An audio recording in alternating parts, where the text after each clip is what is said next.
যখন ঘরে এলো, আমার ভাই ছেলে গেল, 6 দফা দাবিতে আওয়াজ তুলো একসাথে।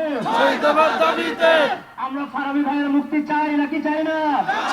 শুধু ফারাবী নয়, ফারাবীর মতো করে আরো যে সমস্ত ইসলামপন্থীরা কোন ধরনের অপরাধ কর্ম না ঘটিয়ে বা অপরাধের সাথে সম্পৃক্ত না হয়ে জেলের বা কারা প্রকোষ্ঠে নিক্ষিপ্ত হয়েছে, তাদের প্রত্যেকের মুক্তি আমরা চাই। এই পর্যায়ে আপনাদের সামনে বক্তব্য নিয়ে আসছেন মুফতি আজহারুল ইসলাম।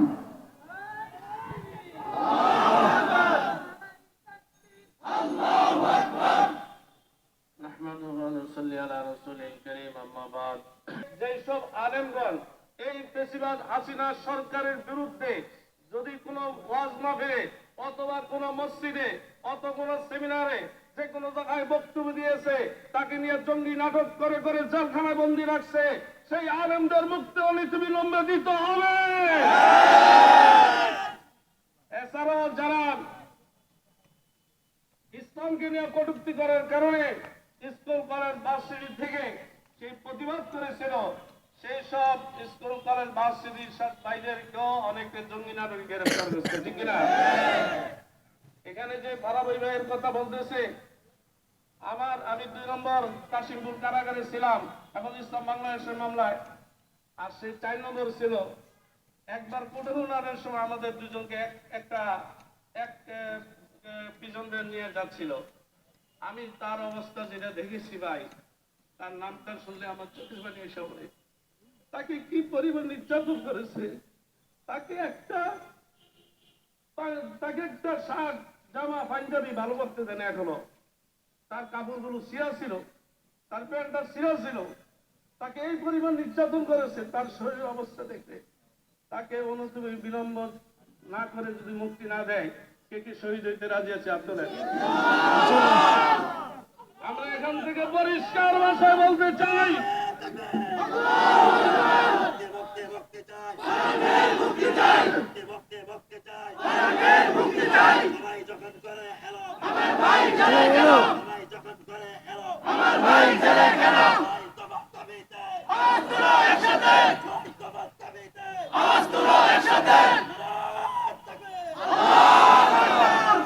মুফতি শফিকুর রহমান যে সর্বত আওয়ামী লীগ সরকারের পতনের বিষয়ে হুঙ্কার দিয়ে উঠেছিল, তাকেও বন্দী করেছে, সেও জেলখানায় আছে।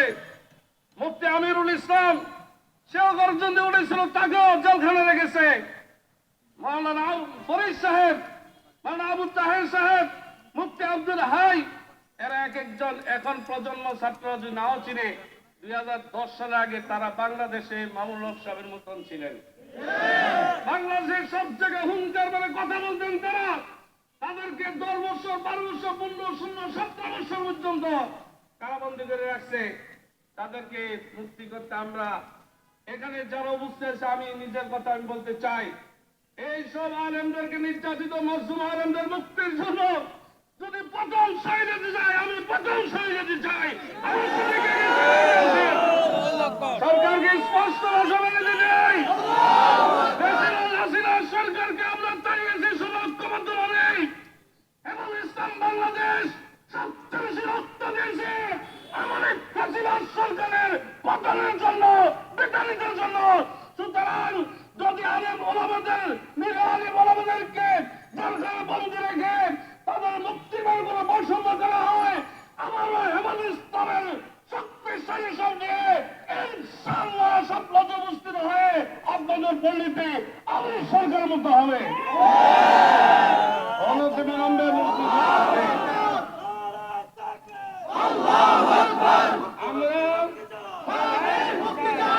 আমরা স্বৈরাচার হাসিনা সরকারের দাঁড়িয়েছি, আপনারাও দাঁড়িয়েছে, আপনারাও ছিলেন।